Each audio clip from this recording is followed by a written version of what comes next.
Asalaamu calaykum waraxmatullaahi wabarakaatu. Kusoo dhawaada Aamin IT oo alaabad uga barateen muuqaalo kooban oo la xiriira aaladda IT-ga noocyadeeda kala duwan. Muuqaalkanina waa muuqaal kooban oo ku saabsan sidii aad taleefankaaga dib ugu heli lahayd adigoo isticmaalaya Gmail-kaaga. Hadduu taleefankaagu kaa lumo ama iPad-kaaga uu kaa lumo lagaa xado, amaba mararka qaarkood way dhacdaa intaad taleefankaaga codka ka xirto inaad garan weydo meel uu guriga ka yaalo, marka waqti badan kaaga lumi raadintiisa. Marka intaas oo dhan buu ku saabsan yahay casharkani. Waxaanu ku baranaynaa casharka gudihiisa iyo waxyaabo badan oo muhiim ah oo marka adoo isticmaalaya Gmail-ka aad mobilkaaga waxyaabo badan uga xallin karto, uga badbaadin karto. Tuugaa qaatay haddii lagaa xaday oo kale, waxaad ka xiri kartaa gebi ahaanba mobilka inuu isticmaalo.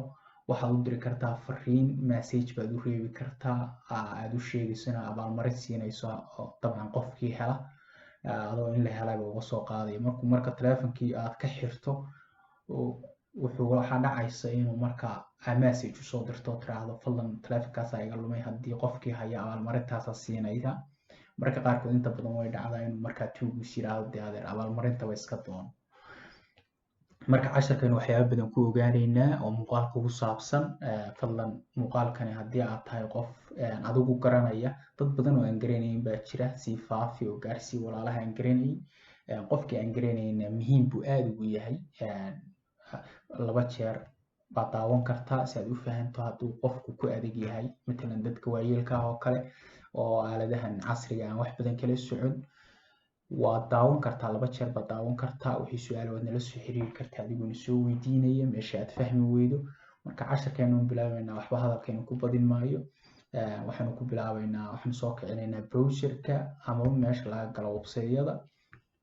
Markaad soo kiciso, xaggan waxaa ku qoraynaa google.com.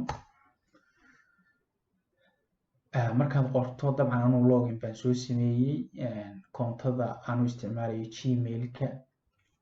Sidaan inii sheegay waan kugu celinayaa. Shuruuddu waxay tahay mobilka kaa lumay ama iPad kaa lumay aad raadinayso, Gmail-ka aad u isticmaali jirtay baa waxaa kasoo gelaysaa, baa login ka samaynaysaa oo ku samaynaysaa meeshan. Markaa galno kadib xaggan baad imaanaysaa, waxaad ku qoraysaa my account Google baad ku qoraysaa. Intaa baad qoraysaa. Intaa markaa qorto enter baa oranaysaa. Kan baa kuu soo baxaya linkigaas, myaccount.google.com.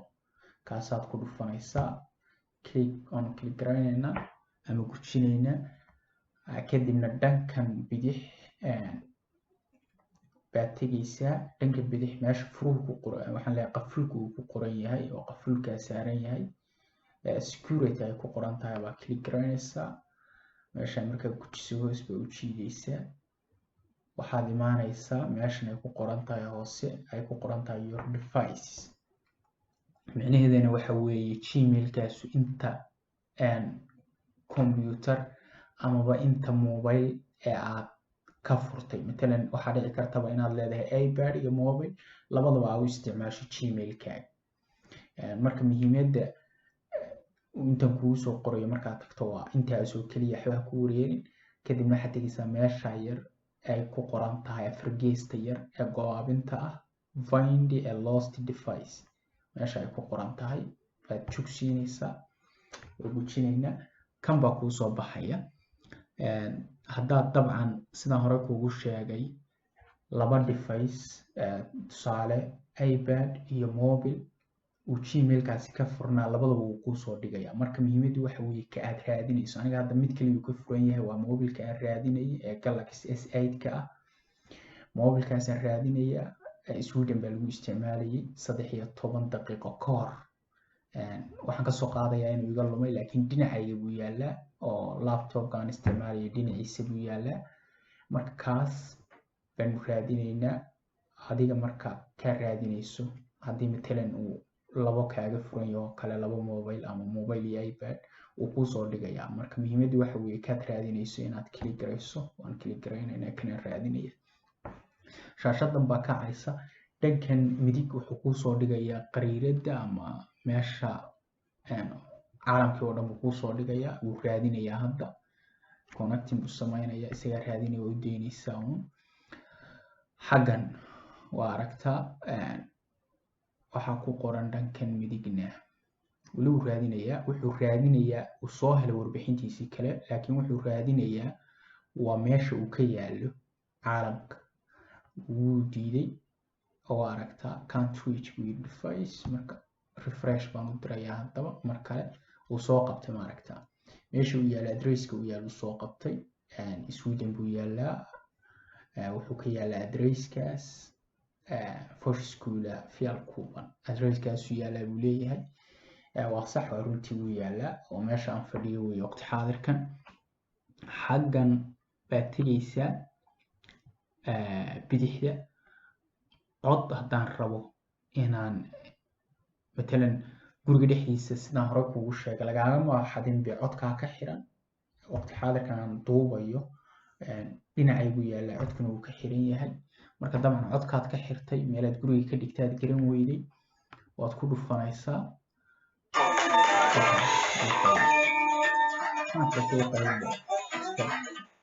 waan joojiyey. marka tan play soundiga waxaad u isticmaali kartaa. dabcan qasab maaha inaad computer un ka gasho, teleefon kalaad qaadan kartaa. markaad ogaato adresska uu yaallo waad tegi kartaa. adresska markaad tagto guriga uu yaallo hortiisa baad tegi kartaa oo aad maaragta codka ku daari kartaa.